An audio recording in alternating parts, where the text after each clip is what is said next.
Hey, what's up, guys? A video for y'all after a long time. Today the video is on how to crop video aspect ratio using CapCut PC. Here we go.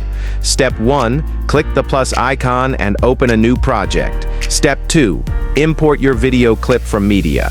Step 3, drag and drop the video imported to the timeline. But before you work on the project, make sure that the playback is smooth without any lags. Click on the video quality picker and set it to medium for a smoother playback. Step 4. To crop the video, choose a desired aspect ratio for your ultimate video. Since I want to post a reel, I picked the 9:16 aspect ratio, which finally matches my requirements. Now I adjust my video clip for the viewers to look attractive. As the final step, I export the video by selecting 1080p, 60 frames per second to give a cleansed look. Now enjoy it in a viewer's eye.